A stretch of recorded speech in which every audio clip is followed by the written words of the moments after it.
If I ever return to the cave, the mother, I will become a blue owl, or just a blue feather of this owl, or just the pale blue eyes of my mother-in-law, or just a blue ribbon in my beloved's hair, or just a black cat in the darkest night. But have you seen this zipper in the sky that opens onto the abyss? Or on a flight of moths, their silk squeaks, the dreams of their silk capture hawks. The earth is pitching, the earth turns like a pancake on the record player of a Britain grandmother. A very old Sunday morning in recovering beyond the lace. The earth is a sailor covered with saltwater pearls and who takes himself for a swarm of bees. The earth is buzzing, and each movement of the sky changes the music. When darkness sets in, koras and balafons make fireflies tremble, and the entire universe fades away in suspension points. Do you remember that foghorn of the Cap de la Vierge lighthouse which haunted the warm cotton of this August morning? The light came from everywhere, and like a sandstorm was nourishing the very texture of the air. The sea was silent. The sea had stopped its eternal chatter. The ocean stayed hung once for all on the tips of the sea anemone tentacles. A city within a city, room above room, a hole inside a hole from the urban nightmare. Isolation cells agglutinate and open the abyss of their legs to the breath of the room age. Yes, I remember the cities floating in the distance like islands absorbed in their own dust, swallowed by their own noise, their trumpets sounding the morning charge.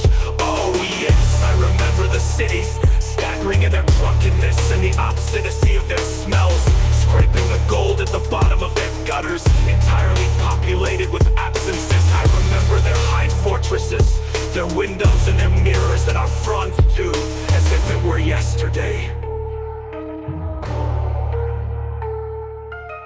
She still writes to me, releasing the age-old lighthouse gaze with its whirling and blue snakes, terrorizing the saucers and the ones who resemble the light polishers.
dark lazy fetus curled in an endless blur. Far off, malfunctions spread like lice in a herd's path. The mother gives birth and is absorbed like desert. She will die alone as she wished without her litter. 12 pups in the wilderness. Bright yellow chains from the mansions of bourgeois lights invade the blackness of space. The teaching came back to burn his loins of youth and correct parents. Therefore, wresting his leg out from under the creature's slow-rounded wrist, while simultaneously deflecting its foul jaws with a plastic tray conveniently at hand.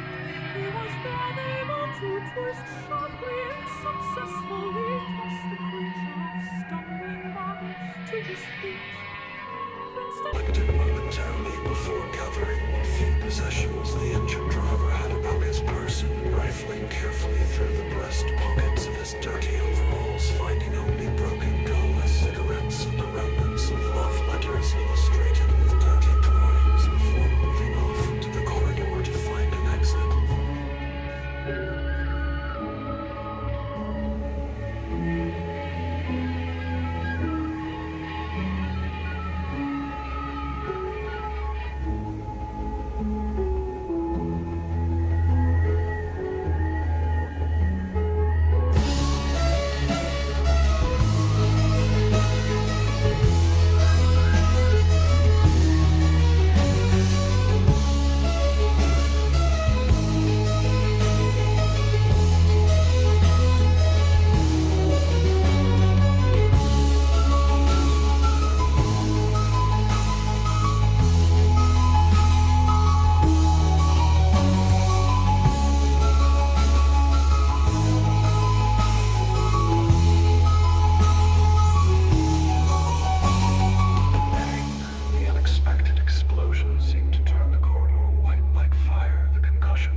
As the room at the end of the corridor billowed and filled with powder and fine dust, causing everything to suddenly turn white and disappear. Princeton wiped his brow with his red sleeve. Huddled beside him, crouched, in a corner of the office, the engine driver was busy selecting bold leaves of magenta and cyan from his coloring-in book before handing them to Princeton. A final gesture of contempt at the lousy world before